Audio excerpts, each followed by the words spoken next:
사랑과 은혜와 또 자비와 긍휼과 지혜로 완전하신 주님 참 감사합니다. 오늘도 이렇게 교회 머리 대신 예수님의 크신 은혜로 저희들 하나님께서 베풀어 주시는 정말 귀한 또 주말 캠프 수업들 오전부터 시작해서 또 영어 수업까지 이렇게 베풀어 주신 그 기회와 은혜에 감사드립니다.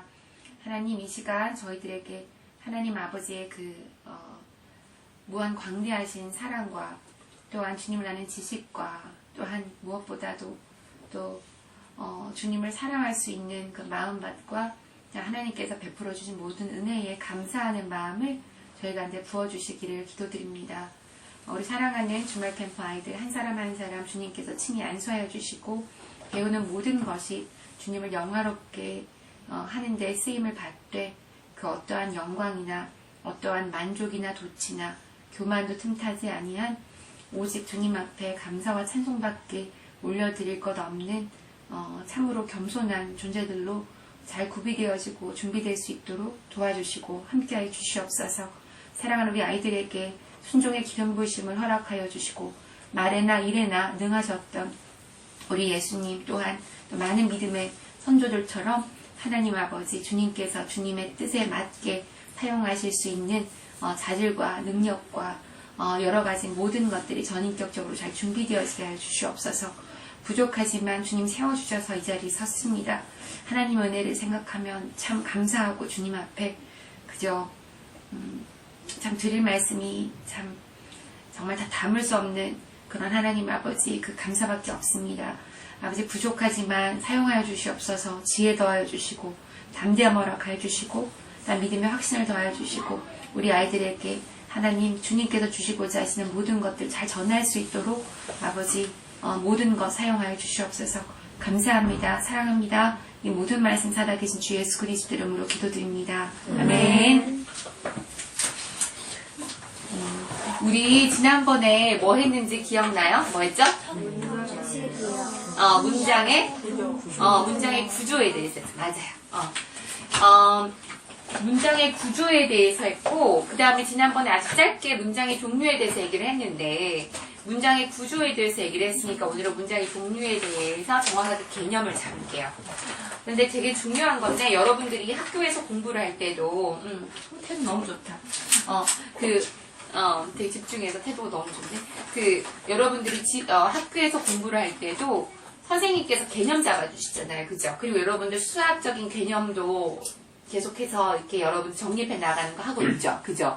근데 그 개념을 잡는 것이, 컨셉을 잡는 것이, 사실은 기초 다지기 중에서, 모든 것에 이렇게 튼튼하게 쌓아 올라가려면 그 개념을 잘 잡는 게 중요하거든요. 그래서 그거 좀 신중하고 또 되게 적극적이고 그리고 마음과 그리고 여러 태도를 다해서 그 개념 잡는 걸 잘 하셔야 돼요. 아시겠죠? 오늘은 왜 그 개념이 중요한지 이 각도 저 각도로 볼 텐데 오늘은 문장의 종류에 대해서 정확하게 여러분들이 컨셉을 잡도록 하겠습니다. 아시겠죠? 우리 오늘 뭐 한다고요? 문장의 종류. 그렇죠. 문장의 종류에 대해서 할 거예요. 문장의 종류는 영어로 types of sentence. 그러니까 문장의 말 그대로 타입에 대해서 보는 거거든요. 문장의 종류에 대해서 얘기를 할 건데 이 문장의 종류를 보는 관점은 두 가지가 있어요. 근데 오늘은 기능적 그리고 역할적 관점에서 바라볼 것이고 구조적인 것은 다음 시간에 할게요. 아시겠죠? 문장의 종류는 두 가지가 있어요. 첫 번째 functional. 그러니까 만약 기능의 다른 말은 역할이에요. 여기? 갔다 오세요. 네, 괜찮아요. 그래서 우리 오늘은 그 functionally sentences are mainly for types 네 가지의 구조로 되어 있는데 네 가지 종류로 되어 있는데 오늘은 그 기능과 역할에 대해서 살펴보고 다음 시간에는 구조적인 문장의 종류를 보도록 할게요. 아시겠죠? 필기도는 다 있어요? 자, 문장의 종류는 첫 번째 따라합니다. 평서문. 평서문이 있어요. 자, 그 다음 두 번째 따라합니다. 의문문. 의문문이 있어요. 자, 그리고 세 번째 따라합니다. 감탄문 있고요. 네 번째 따라합니다. 명령문. 이렇게 있어요. 문장에는 네 가지 종류가 있고 우리 평서문에 not이 들어가면 부정문이 되죠. 그죠? 그리고 의문문에 not이 들어가면 따라합니다. 부정의문문. 부정의문문이 있고요.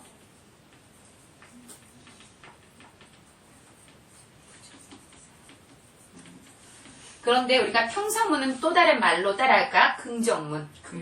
긍정문이란 말도 쓰거든. 근데 이 긍정문에 대비되는 말이 부정문이야. 그치? 긍정, 부정이라고 얘기를 하잖아요. 그죠?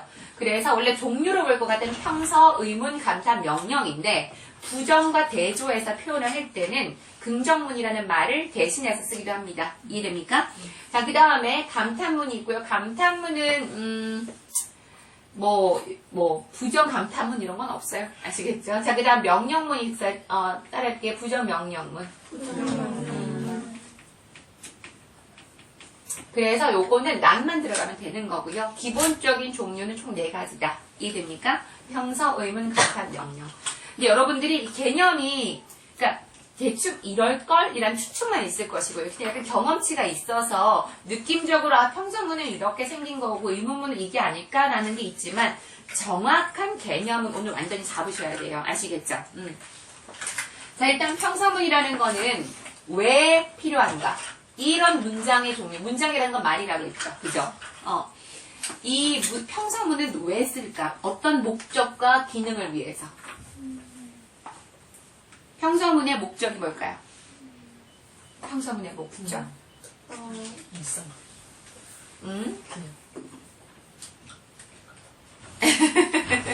그냥 재미로 아니. 자, 따라해볼게요. 사실 진술. 사실을 진술하거나 아니면 따라합니다. 감정 표현. 따라할게요. 묘사와 설명. 이런 것들을 위한 거예요. 이렇게 예를 들면 I'm a teacher. 선생님이 이건 사실 진술이죠. 그죠? It's spring. 봄입니다. 이거 사실 진술 맞죠? 이렇게. 그리고 we are Korean. 우리 한국인이에요 라고 하는 것도 사실 진술이죠. 그죠? 그런데 이 감정 표현이라는 것도 우리가 지금 평서문으로 할 수 있어요. 예를 들면 I'm feeling sad. I'm angry. 이렇게. 그죠? 그래서 감정을 표현하기 위한 수단으로서 평서문을 쓰고요. 또 그 다음에 묘사와 설명. 예를 들면 There used to be a big garden here. 여기에 커다란 가든이 하나 있었어 라고 해서 어떤 설명을 할 수도 있고요. 그죠? And there are lots of people on the streets. 거리에 진짜 사람 되게 많이 있어요 지금. 아니면 내가 그림을 보여주면서 picture description도 할 수 있어요. 이런 사실 진술, 감정 표현, 묘사와 설명을 평서문으로 하는 거예요. 이해됩니까? 평서문의 기능은 뭐냐면 뭐라고요? 따라합니다. 사실 진술, 감정 표현, 묘사와 설명. 아시겠죠? 그래서 내가 정확하게 컨셉이 개념이 서 있지 않으면 뭔지는 아는데 설명을 못한다라고 하는 건 안다라고 얘기가 어려워요. 누가 나에게 선생님한테 이렇게 물어보는 거예요. 혹시 그 김선우라고 알아요? 라고 나한테 누가 알죠? 내가 얘기를 했어요. 그래요? 내가 김선우에 대해 좀 들어봤는데 김선우는 어떤 사람이에요? 근데 내가 알긴 하는데 설명이 좀 그럼 내가 아는 거예요? 모르는 거예요. 제가 얘기할 수 있겠죠. 김선우는 지금 제가 경험한 김선우에 대해서 객관적인 지식에 대한 김선우에 대해서 얘기할 것이 선생님이 무척 많겠죠. 그죠? 그래서 여러분들이 아는데 말을 못하겠어요 라는 건 인정해야 돼요. 내가 이거는 아직 모르는구나. 아시겠죠? 내가 설명할 수 있는 것만 내가 아는 것으로 생각하는 것이 사실 그게 되게 중요한 태도 같아요. 아시겠죠? 자, 그 다음에 의문문 보겠습니다. 의문문의 정의는 뭘까요? 거의 잘 잡았어요. 의문문이라는 것은요, 상대방에게 내가 궁금증을 가지고 물어보는 의도를 가지고 묻는 게 의문문이에요. 아시겠죠? 그러니까 이 얘기를 왜 하냐면, 예를 들면 선생님 혼잣말로 Who did it? 누가 이랬지? 이렇게 얘기를 했어요. 이건 의문문일까요? 아니. 아니에요. 아시겠죠? 무슨 말인지 알겠죠? 왜냐면 내가 이거는 누군가에게 물어보는 게 아니잖아요. 그래서 영어에 있어서의 의문문의 정의는 내가 정말 궁금해서 누군가에게 물어보는 것이 의문문이 되어야 됩니다. 아시겠습니까? 그래서 질문하는 기능이 있어야 돼요. 사람들 질문의 기능. 질문의 기능을 수행하는 것이 의문문이에요. 아시겠죠? 그러니까 질문의 기능을 수행하지 않고 그냥 혼잣말로 그렇잖아. 이 사람 이게 뭐지? 이렇게 혼잣말 하잖아요. 그죠? What's next? 근데 이거는 내가 정말 What's next? 이렇게 물어보면 이건 의문문이지만 내가 혼잣말로 하는 부분에 있어서라던가 아니면 그냥 답은 뻔한데 그냥 이렇게 툭 던지는 말들이 있잖아요. 그죠? 그런 것들은 의문문이다라고 얘기하지 않아요. 설령 퀘스천 마크가 찍혀있다 하더라도 이해됩니까? 그건 그냥 긍정문으로 봅니다. 아시겠죠? 자, 그 다음에 감탄문 볼게요. 감탄문의 정의는 뭘까요?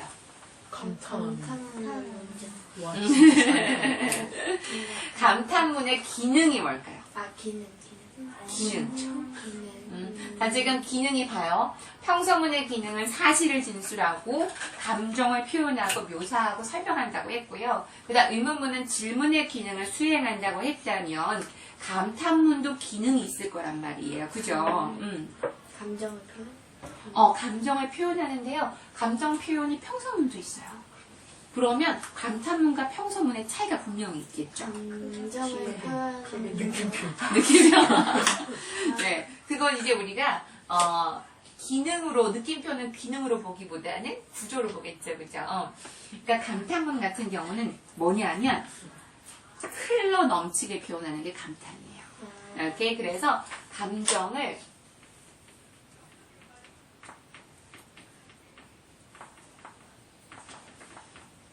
흘러 넘치게 표현하는 기능이 있어요.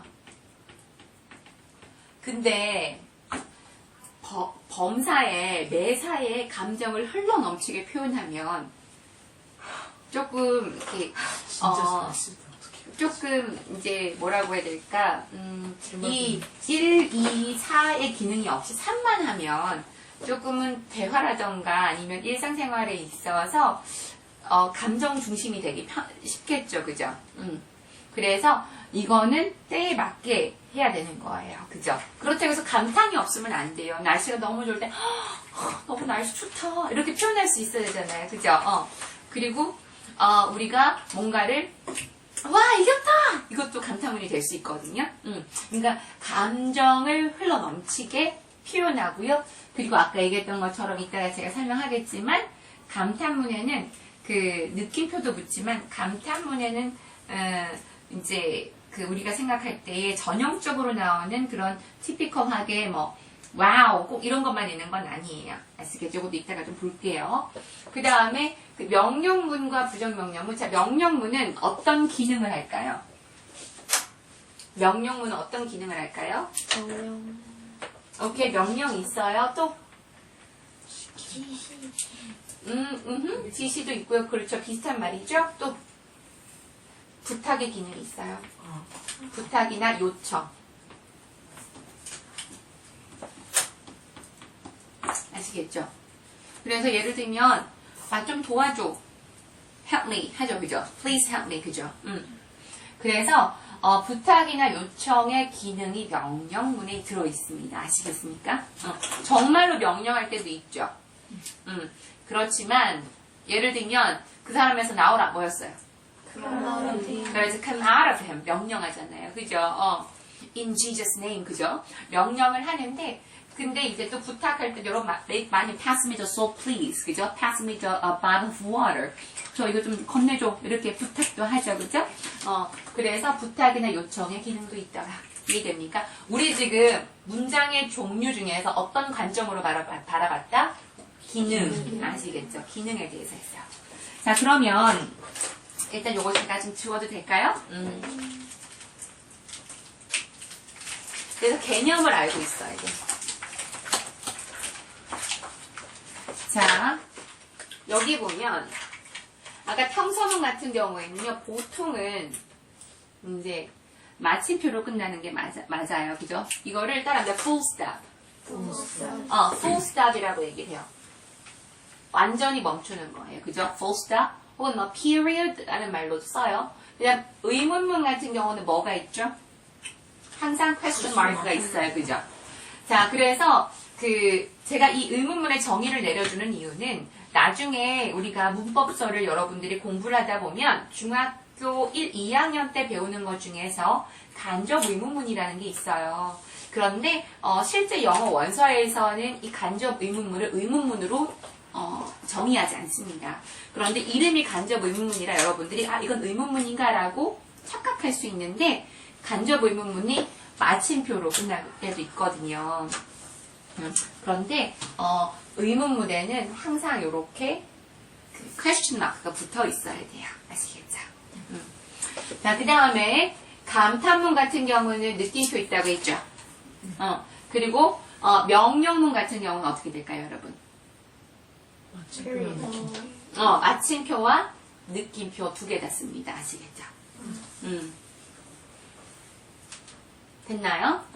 이게 문장의 종류를 우리가 기능적으로 보는 관점에서의 설명들이에요. 아시겠죠? 자, 그러면 제가 오늘 여러분들에게 기능이라고 했잖아. 기능이 영어로 뭐니? 기능 영어로? 기능. 영어로. function이에요. 자, function이 기능인데 항상 이제 오늘 조금 여러분들하고 볼 게 뭐냐면 여러분들 모르는 어휘가 나오면 어떻게 하니? 찾아봐요? 어디서 찾아봐? 누군가에 물어보죠. 누구한테 물어보고 사전 찾아보고 자, 볼게요. 누군가에게 물어보죠. 그죠? 좋은 거예요. 물어보는 거.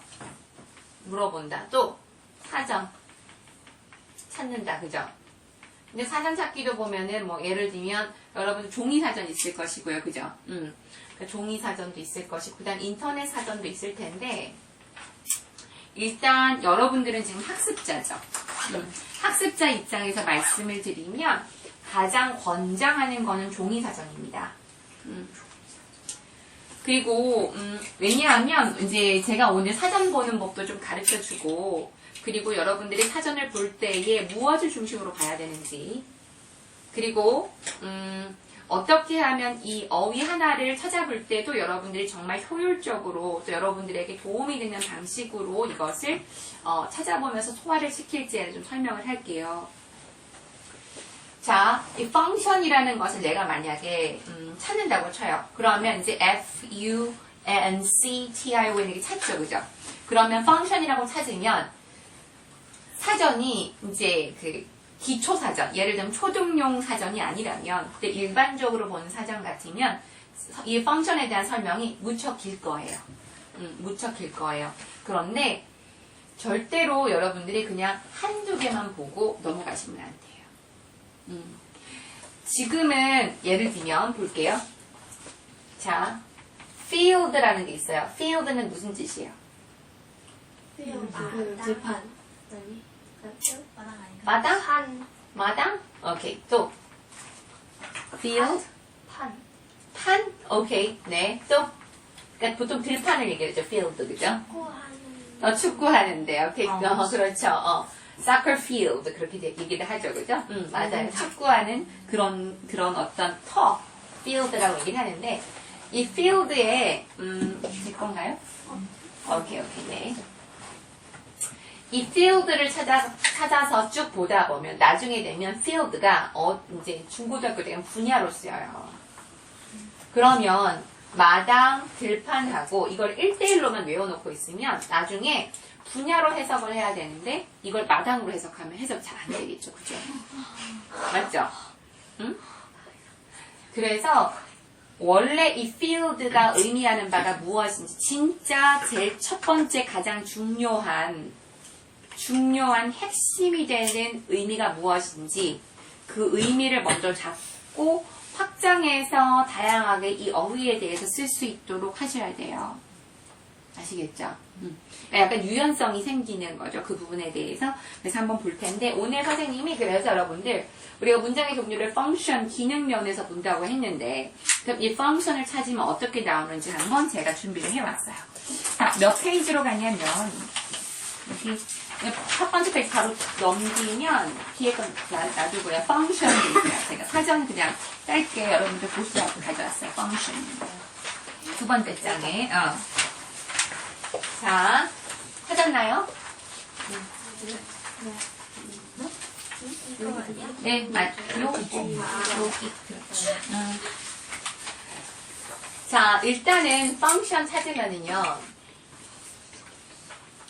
선생님이 다 적진 않았어요. 제가 다 하진 않고 일부만 발췌를 했어요. 보통 만약에 단어를 찾잖아. 단어를 찾으면 뭐가 나오냐면 제일 중요한 게 앞에 보면 이런 것들이 붙어 있어요. 이게 명사인지 아니면 동사인지 이런 것들에 대한 설명이 있습니다. 보통 명사는 명동 이렇게 안 나와 있고요. 명 같으면 and noun으로 나와 있고요. 그 다음에 동사 같으면 verb be로 나와 있어요.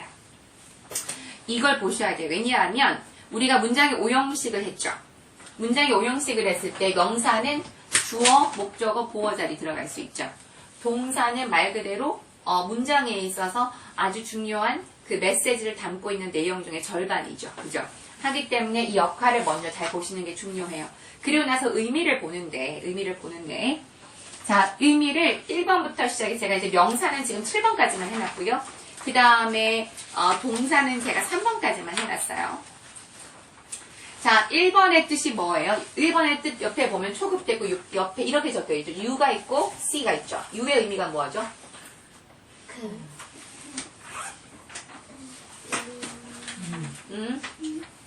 U 적혀있고 C가 적혀있어요. 자, U 적혀있는 건 따라해볼게요. uncountable. 이건 셀 수 있는 명사. 셀 수 있냐, 셀 수 없냐. 이건 셀 수 없는 명사가 되겠죠. 그죠? 그 다음에 C는 뭐겠어요, 그러면? countable noun이 되는 거예요. 명사를 볼 때는 셀 수 있는지 셀 수 없는지가 무척 중요하기 때문에 사전에는 이 정보에 대해서 제공을 하고 있습니다. 셀 수 있느냐, 셀 수 없느냐. 아시겠죠?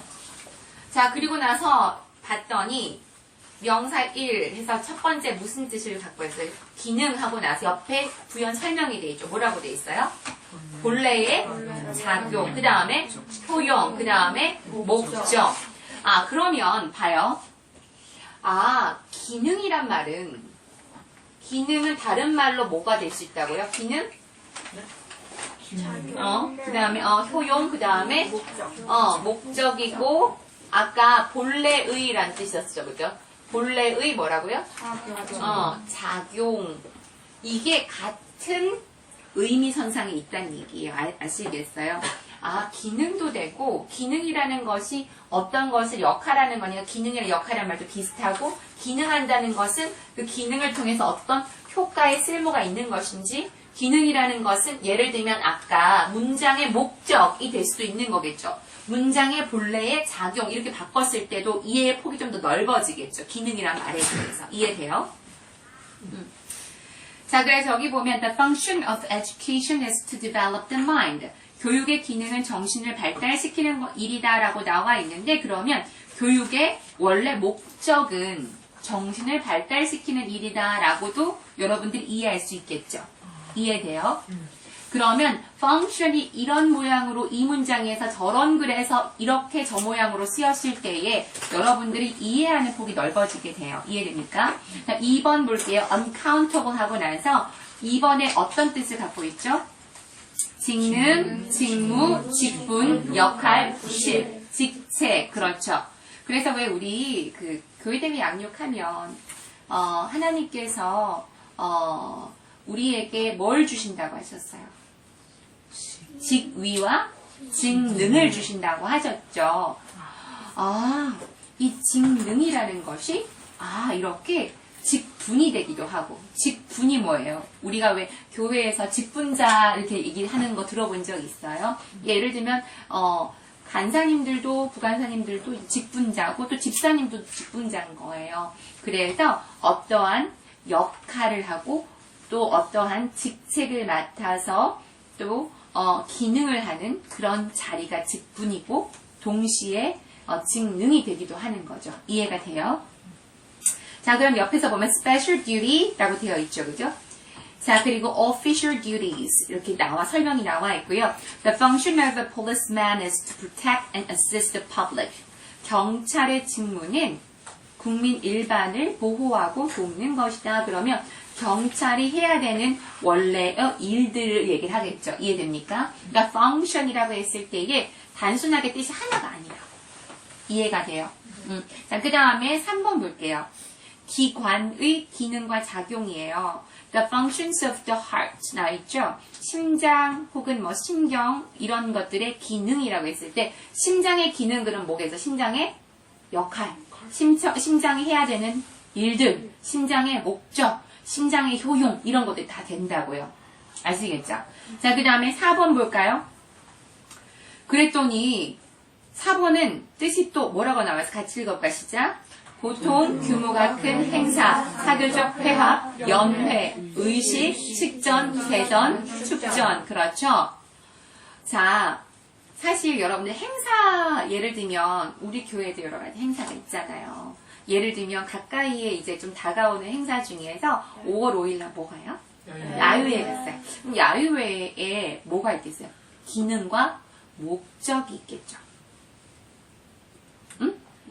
예를 들면 하나님께서 예수 그리스도의 품 안에서 교회를 통해서 성도들이 하나 되게 하시고 그리고 하나님께서 베풀어 주신 그 많은 것들을 누리고 나누고 하는 그 기능과 목적이 있다고요. 그래서 이 행사라는 뜻도 펑션 안에 들어있는 거예요. 이해돼요? 그래서 행사하고 사교적인 회합 그리고 보통은 규모가 큰 것들 그리고 연회 social gathering, 그리고 formal entertainment, ceremony, celebration. 이런 뜻도 function 갖고 있더라. 자, 그 다음에 5번에 뭐라고 되어 있어요? 기능. 그렇죠. 특히 문법에 있어서 기능 얘기를 할 때. 그 다음에 6번에 뭐라고 되어 있어요? 함수라는 뜻도 있어요. 아시겠죠? 이렇게. 자, 그 다음에 7번에 컴퓨터에서는 또 뭐 있어요? function key죠. 기능 키 있죠? F 누르고 하면 바뀌는 것들. 그죠? 무슨 말인지 알겠어요? 컴퓨터 자판에 보면 F라고 적혀있는 게 펑션 키잖아요. 집에 가서 한번 확인을 해보세요. 그러면 이 펑션에 대한 개념이 있으면 펑션 키를 내가 다룰 때도 조금 시야가 바뀌어 있을 거예요. 아시겠죠? 다양한 기능을 하게 만드는 키가 그 F 키예요. 아시겠죠? 자, 뒷장 넘어가 볼까, 얘들아? 넘어가면 이 동사 파트가 나와요. 동사. 자, 뒤에 보면 뭐라고 적혀 있어요? 동사인데 자동사 이렇게 돼 있죠. 자라고 적혀 있기도 하고 타라고 적혀 있기도 해요. 자동사는 1, 2형식만 쓰이고요. 타동사는 3, 4, 5형식에 쓰여요. 아시겠죠?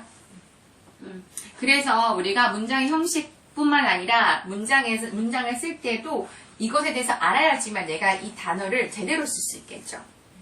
그래서 항상 이것을 명시해 놓습니다. 자동사인지 타동사인지. 오케이? 자, 그러면 첫 번째 동사로서 function은 어떤 뜻을 갖고 있어요? 제대로 기능을 한다. 여기서 중요한 건 제대로예요. 기능을 하는데 삐그덕거리며 잡음을 내며 뭔가 모호한 기능을 하는 게 아니고요. 어떻게요? 제대로 기능하는 거 아시겠죠? 그리고 또 무슨 뜻을 갖고 있어요? 작용하다, act, work, operate 이런 것들이 있어요. 예문으로 보면 the telephone was not functioning. 전화가 제대로 기능하지 않는다. 제대로 작동하지 않는다. 그래서 뭐예요? 고장이 났었다. 오케이? 자, 그 다음에 두 번째 뜻이 뭡니까? 직책 역할을 다하다, 본래의 일을 하다라는 의미가 동사에 갖고 있는 거예요. 자, 그 다음에 세 번째 또 무슨 뜻이 갖고 있어요? 역할, 기능을 하다. In earlier English, the present tense often functions as the future. 제가 예전에 한번 설명했던 부분인데 현재 시제가 미래 시제를 대신할 수 있다고 얘기를 했죠. 오케이? 왜냐하면 사실, 그러니까 이미 이루어진 사실로 볼 경우에는 현재 시제로 합니다. 그래서 문법적인 기능에 대해서 얘기를 할 때도 동사로 할 수 있는 거예요. 이해되죠? 오케이. 자, 그러면 저 잠깐 볼게요. 잠깐 훑었는데 여러분들이 펑션을 바라볼 때 이제는 펑션, 기능, 아니면 펑션, 기능 이렇게 하나의 단어로서가 아니라 되게 다양한 스펙트럼과 다양한 의미, 유연성 있는 의미를 함의하고 있다는 것이 조금은 경험이 됐나요? 근데 이게 왜 중요한지 제가 한번 여러분들이 조금 알기 쉽게 설명을 해볼게요. 너희들 혹시 청부업자라는 말 들어봤어? 그러는 거 아니야? 청부업자. 무슨 뜻이야, 청부업자? 듣기만 해봐. 듣기만 해봤어? 중학생들은 바로 알더라고. 청부업자. 아, 그래? 청부업자. 청부업자. 혹시 그럼 살인 청부업자는 들어봤어? 살인이요? 그 살인 아니죠? 그 살인 맞아요. 그 살인 맞아요? 네, 그 살인이 맞는데 우리나라에서는 청부업자 그러면 대다수의 한국인들이 청부업자 그러면 이것에 대해서 일단 부정적인 느낌을 먼저 가져요. 왜냐하면 영화라던가 미디어에서 살인 청부업자 얘기가 많이 나와요. 그래서 이제 대신해서 누군가를 이제 죽이는 역할 있잖아요. 너무 감정이입하지 말고 아시겠죠? 배우미 현장이기 때문에 조금 감정을 절제하세요. 그래서 이제 이 청부업자 단어가 나오면 여기에 좀 색안경을 끼고 청부업자라는 단어를 바라보는 거예요. 근데 청부업자의 원래 뜻이 있어요. 원래 뜻은 청부업자는 그렇게 살인하는 업을 가지고 있는 사람들이 아니고요. 청부업자는 경제 용어예요. 얘는 경제어예요. 경제어예요. 경제어고 청부업자의 영어는 뭐냐면 따라할까요? contractor. 얘들 contract가 무슨 뜻인지 contract. 그거 contract. 그거 뭐라 그러나 그거 포함 하는 그거 계약서죠. contract은 계약서예요. 계약 혹은 계약서인데 근데 여기다가 contractor 사람을 붙였다고. 그러면 이게 뭐냐면 계약자예요. 아시겠죠? 계약자. 그러니까 계약자가 나쁜 사람이에요? 아니죠. 근데 이제 미디어에서 보여주는 여러분들이 어떤 어휘를 접할 때 미디어에서 여러분들에게 딜리버리 해준 그런 어떤 강인한 메시지가 어휘에 대해서 개념이 아닌 이미지만 갖게 하는 거야. 그래서 이제 아이들에게 선생님이 이제 학생들에게 얘들아 청부업자 그럼 뭐가 생각나? 그랬더니 살인 청부업자요. 다 이렇게 하는데 아니에요. 계약자라는 건 무슨 뜻이냐면 또 다른 말로 따라합니다. 중간자. 중간자라는 얘기를 갖고 있어요. 중간자. 그러니까 예를 들면 이런 거예요. 회사가 하나 있어요. 이렇게 예를 들면 미래 주식회사라고 있어요. 이렇게 앞에 글로벌이라고 붙일게요. 글로벌 미래 주식회사라고 있는데 여기서 예를 들면 뉴욕에다가 근데 이건 한국 기업이잖아요, 그죠? 그래서 바로 이렇게 직거래를 이렇게 할 수도 있겠지만 비즈니스를 그런데 그게 아니라 중간에 누군가를 통해서 이렇게 할 수도 있겠죠, 그죠? 그런 여기서 중간에서 역할해 주는 사람 있죠? 청부업자예요. 혹은 계약자예요. contractor. Okay? 그럼 선생님 도대체 이 살인 청부업자는 어떻게 나온 걸까요? 무슨 얘기냐면 이런 거죠. 절대 있어서는 안 되겠지만 예를 들면 전문적인 킬러한테 돈을 주고 고용을 해서 누군가를 이렇게 하도록 시키는 거예요. 그러다 보니까 이제 영화에서는 약간 뭔가 그런 걸 주기 위해서 그런 살인 청부업자의 어떤 그런 임무를 딱 해놓고 나서 살인 청부업자를 고용했어. 이러니까 사람들이 청부업자, 정부는 안 좋은 거야. 이렇게 이미지를 가져간다고. 그럼 여기에 대해서 정확한 개념이 있는 거예요? 없는 거예요? 없는 거예요. 근데 이게 왜 중요하냐면 지금 여러분들이 난 청부업자에 대해 들어본 적도 없고 이렇게 되는데 그게 아니라 여러분들이 경제에 관련된 걸 있는데 청부업자가 나온 거. 경제신문에 왜 사람을 죽인대? 이렇게 나올 수가 있는 거예요. 이해되죠? 왜? 색안경을 끼고 인포메이션을 내가 접하게 된다. 그렇기 때문에 여러분들이 어휘를 바라볼 때도 이게 정말 무슨 뜻일까? 궁금해야 돼. 그러면 봐봐. 친구들한테 묻잖아? 그러면 친구들이 정확하게 그 개념을 알고 있는 친구들이 많지 않겠죠. 그러면 조금은 왜곡된 정보를 나한테 전달할 가능성이 있겠죠. 정확한 정보를 줄 수도 있겠지만 그렇지 않은 경우도 있기 때문에 여러분들이 정확하게 그 개념을 파악하기 위해서는요, 그냥 이게 무슨 뜻이지? 하고 그냥 이렇게 뭐 네이버에 지식인 이런 데 물어보지 말고, 아시겠죠? 종이 사전을 찾아서 보시거나 아니면 신뢰할 만한 선생님을 통해서 정확하게 그 개념을 잡는 게 중요합니다. 아시겠죠? 그래서 보는 것도 주의하고 듣는 것도 주의하는 것이 지혜로운 것이라고 많이 말씀들 듣죠, 그죠? 하니까 어휘를 볼 때도 정확한 틀, 개념을 잡는 게 중요해요. 아시겠죠? 자, 그러면 이제 오늘 저랑 이거 하고 나서 나중에 이제 저 스크린을 좀 할 게 있는데, 이제 여러분들한테 한번 물어볼게요. 얘들아, 양심은 어디에 있어? 여기 있어요. 여기 있어요, 양심. 이게 우리가 가지고 있는 미스컨셉이에요. 질문할 오, 네. 어디 있어요 그럼? 자, 또 물어볼게요. 왜? 사랑은 어디 있어요? 왜? 마음 왜 마음. 여기 마음? 있잖아요. 무슨 역? 속에 자, 그럼 마음은 어디 있어요? 마음은 마음은 심장에 있어요. 생각. 생각에. 네. 자, 그러면. 마음이 감정적인 거니까 생각으로. 오케이. 네.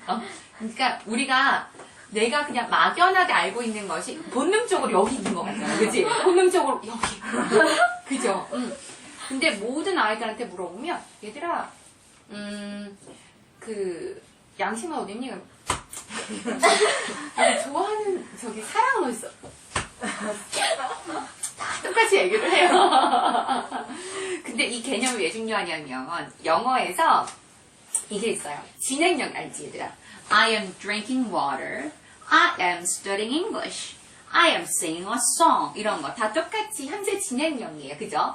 진행형 시제에서 쓸 수 없는 동사들이 있어요. 진행 불가 동사들이 있거든. 진행 불가 동사를 설명하는데 이걸 모르면, 이 개념이 잘못되어 있으면 이게 이해가 안 되는 거예요. 자, 선생님 하나 물어볼게. 사랑은 변해 안 변해? 변하죠. 있고 안 변할 수도 있고. 누군지 따라서. 누군지에 따라서. 그러니까 그 사람 성격에 따라서. 그 사람의 성격에 따라서. 자, 그러면, 자, 사랑은요, 성경적으로도 그렇고요, 백과사전적인 의미도 그렇고요, 사랑의 정의로 바라봤을 때, 우린 더군다나 하나님을 믿는 사람들이잖아요. 우리는 성경을 믿죠. 성경을 믿는 사람에서, 자, 여러분 고린도전서 외웠죠? 네. 그 말씀 믿어요? 믿어요? 고린도전서 13장이 사랑장이죠. 자, 사랑은 사랑은 변한다라고 나와요? 아니요. 안 변하네. 사랑은 상황에 따라서 변한다 이렇게 있어요? 아니요. 아니죠. 그죠? 우리가 영어는 그걸 그대로 담고 있어요. 그래서 우리는 세상에서 사람들이 사랑이 변하고, 그래서 이 사람도 만났다가 저 사람도 만났다가 그렇게 하지만, 우리가 믿는 하나님께서 우리 가운데 교회를 통해서 그리고 성경을 통해서 가르쳐 주신 사랑은 변하지 않는 거예요. 이해되세요? 그리고 영어는 그걸 그대로 담고 있어요. 그래서 영어에서 얘기하는 love는 실제적으로는 변하지 않는다는 의미를 갖고 있어요. 이 얘기를 왜 하냐면, 자, I am running. 나는 지금 달리기를 하고 있다 있죠. 이거와 I run. 이렇게 I run every morning. 이거의 차이는 뭐냐면, 위에 거는 문법적으로 현재 진행형이다라고 얘기를 하는데, 현재 진행형, 즉 진행이라는 말이 붙었던 거, 그 progressive 같은 경우는 일시적이다, 시작과 마침이 있는 일시적인 것이다 라는 의미를 DNA화하고 있어요. 그게 코드예요. 진행이 있다라는 거는 영원한 것이다, 일시적인 것이다, 일시적인 것이다. 아시겠어요? 그러면 볼게요.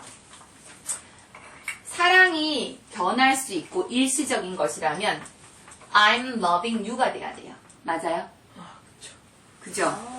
근데 I'm loving you가 있어요? 없어요? 없어요. 왜냐하면 사랑은 영원한 것이다 라는 그 믿음이 그 말 안에 들어가 있어요. 이미. 그렇기 때문에 진행의 의미는 뭐라고요? 일시적이다. 아시겠죠? 그러면 I'm loving you 안 돼요. 오케이? I love you 밖에 안 돼요. 그러나 그 여러분 시적 호용이라고 해서 우리 시 배웠죠, 그죠? 시적 호용이라고 해서 그 맥도날드 먹어보셨죠? 네. 맥도날드의 캐치프레이즈가 뭐냐면 I'm loving it 있어요. I'm loving it. 진짜 맞추고. 얘는 이제 시적 허용으로 내가 그만큼 맥도날드가 좋아 이런 걸 표현하고자 이때는 진행어로 쓰곤 했으나 이거는 이제 시적으로 그냥 허용해 준 것 뿐이에요. 아시겠죠? 그래서 원래 사랑은 이렇게 일시적인 게 아니라 영속적인 개념을 갖고 있기 때문에 이거는 진행을 쓸 수가 없어요. 자, 그렇으면 여러분한테 물어보자. 자, 감사하는 마음은 어디 있어? 뇌. 감사하는 감정 마음. 담고 있는. 자, 그럼 감사하는 마음은 변해 안 변해? 변할 수 변할 수.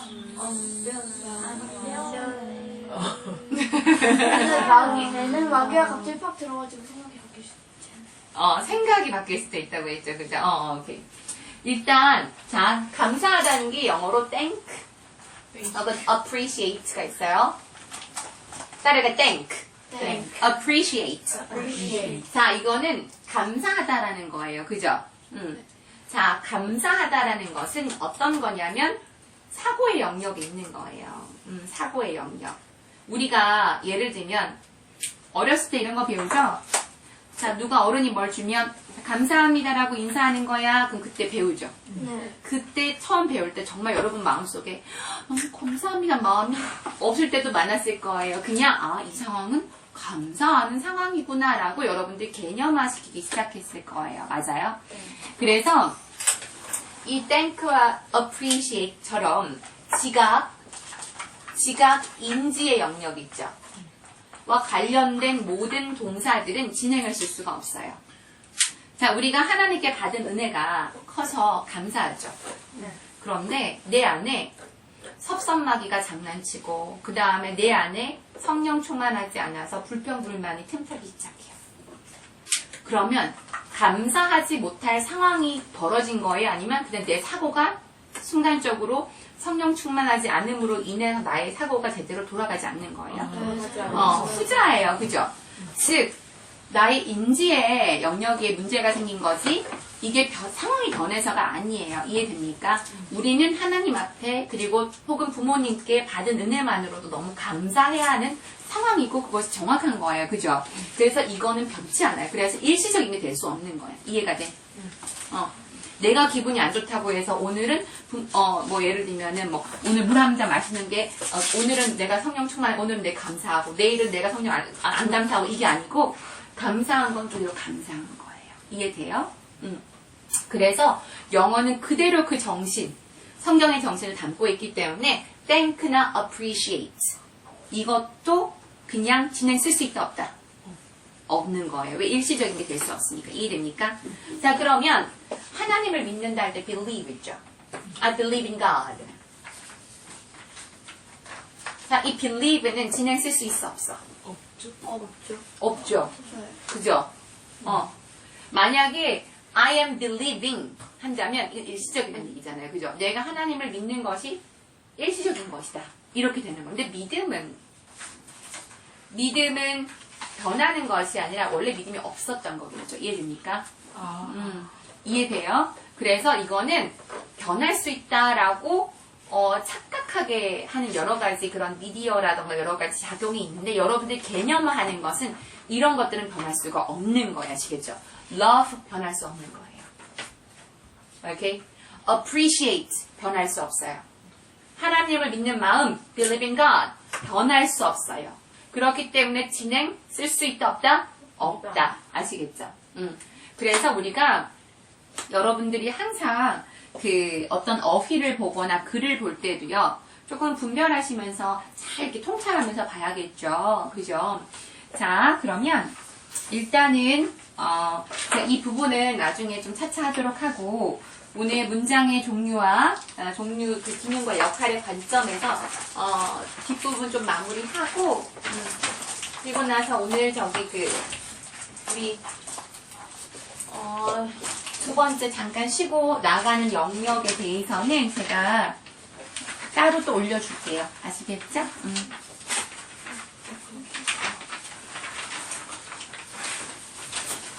자, 요거 볼게요. second page. 두 번째 페이지 잠깐 볼까요?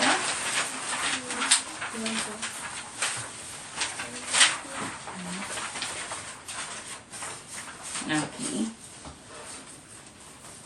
네. 자, My God is so big, so strong, and so mighty. There's nothing that He cannot do. 있어요. 이거 찬양이죠. 자, 이거는 아까 우리 문장의 기능으로 바라본 문장의 종류 중에서 무슨 문이야? 평서문이죠, 그죠? My God is so big, My God is so big, so strong, and so mighty. so strong and so mighty. There's nothing that He cannot do. There's nothing that He cannot do. 그렇죠? 요거 이제 여러분들 여기서 1번부터 12번까지는 이제 메모리 카드에다가 적고 외워야 되는 영역이고요. 그 다음에 그 문장의 종류 쓸 때 예문 3개씩 들어가거든요. 그래서 거기에 같이 할 거예요. 알겠죠? 2번, 여기 커다란 벚나무가 있었어. There used to be a big cherry tree here. 시작. Big cherry tree here. 그렇죠? 이거는 문장의 종류 4가지 중에서 뭐예요? 평서문이에요. 어떤 기능을 하고 있죠, 지금?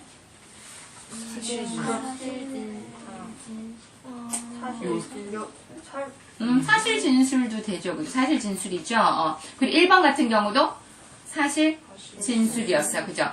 3번, I'm very happy today. 이거는 뭐예요? 감정의 표현. 그렇죠. 자, 그 다음 4번, please pass me the salt. Please pass me the salt. 이건 명령문이죠. 명령문 중에서 어떤 기능을 하고 있어요? 부탁. 그렇죠. 부탁을 하고 있어요. 요청. 그죠? 그 다음에 5번, be polite, don't be rude. Be polite, don't be rude. 자, 예의 바르게 무례하게 굴지 말고 이거는 무슨 문? 명령문. 어떤 기능하고 있습니까? 명령 지시하고 있어요. 그죠? 명령. 6번, come down here. 여기로 내려와. 자, 이거는 무슨 문? 명령문. 그리고 또 무슨 역할을 하고 있어요? 그래도 명령하고 있죠. 7번, would you like some cake? 자, 이거 무슨 문? 자, 무슨 기능하고 있어요? 질문하는 기능을 하고 있죠. 그죠? 그 다음 8번. When are you going to submit your assignments? When are you going to submit your assignments? 너 과제는 언제 제출할 거니? 이렇게 물어보잖아요. 그죠? 이것도 의문문이고 질문의 기능. 즉, 나는 답을 기다리는 거예요. 아시겠죠? 여기. 그 다음 9번에 Have you ever read this book? Have you ever read this book? 이 책 읽어봤어? 그러면 상대방, 나 읽어봤어. 아니, 나 아직 안 읽어봤는데. 이런 답을 하겠죠. 그죠? 그래서 의문문이고요. 어떤 기능을 한다? 질문하는 기능을 한다. 10번에, What a nice weather. What a nice weather. 날씨 진짜 좋다. 무슨 기능 한다 그랬어요? 감탄문. 감탄문은 무슨 기능해? 감정을 흘러 넘치게 표현하는 기능을 하는 거예요. 11번에, You scare me. You scare me. 무슨 뜻이에요? 너 때문에 놀랐잖아. 지금 내가 놀란 감정을 되게 흘러 넘치게 표현하고 있는 거야. 아시겠죠? 여기. 근데 여기 보면 지금 감탄문인데 그냥 너는 나를 놀라게 했다. 라는 사실 진술이 아니란 말이야. 아시겠죠? 오케이. 자, 그 다음에 12번. 난 brilliant. 오, 기발한데? 이렇게 되는 거죠. 그죠?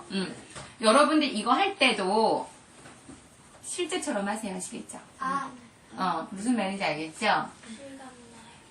그렇지. 실감나게 정확하게 얘기를 했는데, 여러분들이 결국엔 이걸 선생님 문서화하긴 했으나, 말이잖아요. 근데 내가 말처럼 연습을 해야, 여러분들이 실제로 내가 이런 상황에 맞닥뜨렸을 때에 여러분들이 그대로 나올 수가 있어요. 알겠죠? 여러분들이 앞에다가 이렇게 하잖아요. 근데 다른 사람들이 보는 것이 중요한 게 아니라 나에게 이 기회를 주신 예수님을 생각하시고 그대로 하세요. 그래서 왜 전도사님께서도 한번 말씀을 해주셨잖아요. 네, 여러분들이 어떤 내가 이거를 하는데 뭔가 부끄럽고 나 이거 하긴 해야 되니까 하니까 이렇게 하지 말고요. 정말로 나에게 이 기회를 주신 예수님 앞에서 내가 참 마음을 다해서 하나를 한다라는 마음으로 하셔야 돼요. 우리의 마음의 중심과 동기를 보시는 하나님 계시잖아요. 그죠? 그래서 다른 사람들의 시선보다 중요한 게 나에게 기회를 주신 예수님이세요. 아시겠죠? 그래서 요것도 정말 Would you like some cake? 실제처럼 Brilliant! 아니면 뭐 Oh what a nice weather! 아니면 You scare me! 아시겠죠? 실제처럼 하세요. 오케이? 알겠죠? 그래서 요거는 12가지는 여기다 적고 그리고 지금요? 아니요, 지금 아니고요. 그래서 문장의 종류와 기능, 역할의 관점에서 설명하는 거랑 이제 요거 하시면 돼요. 자, 맨 앞장으로 다시 한번 돌아가 볼게요. 자, 평서문과 긍정문 나와 있어요. 긍정문은 보통은 부정문이 있을 때의 대조적 의미로 쓰이는 개념이다라고 얘기를 했고요. 같이 읽겠습니다. 시작. 의견, 감정과 같은 정보를 전달, 진술, 묘사 및 설명하는 기능과 역할, 마침표로 끝이 난다. 그렇죠. 명령문을 읽을게요. 시작. 요청 혹은 명령의 기능과 역할, 마침표로 주로 끝이 나나 특정 상황에서는 느낌표로 마침. 그렇죠. 아까 같은 경우에도 명령문이었는데 그냥 pass me the soap please. 그냥 마침표로 끝나도 돼요. 그죠? 자, 의문문입니다. 시작. 질문하는 기능과 역할, 물음표로 끝이 나야만 한다. 물음표가 없다면 의문문이 아니다. 그렇죠. 자, 감탄문 읽겠습니다. 시작. 행복, 경이로움, 슬픔, 분노 등의 감정들을 넘치게 표현하는 기능과 역할. 그렇죠. 그것이 이 문장의 종류 4가지 기능과 역할의 관점에서 오늘 살펴본 거예요. 됐죠? 오케이. 자, 됐고요. 자, 그러면 지금 선생님이랑 해야 되는 것이 있는데 이거 하기 전에 까먹을 수 있으니까 지금 빨리 여기다가 적어봅시다. 네, 적어봅시다. 오, 그래. 지금 1시 40분이요. 자, 적어볼게요. 될까? 이게 여기까지. 아니, 일단 하나 줘. 근데 이거 정리해. 네, 맞아요.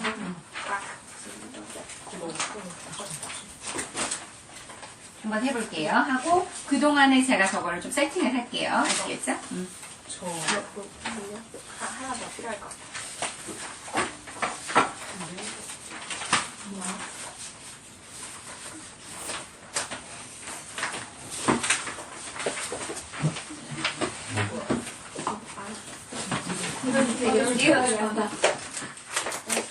이렇게지. 딱 12줄이야. 딱 12줄.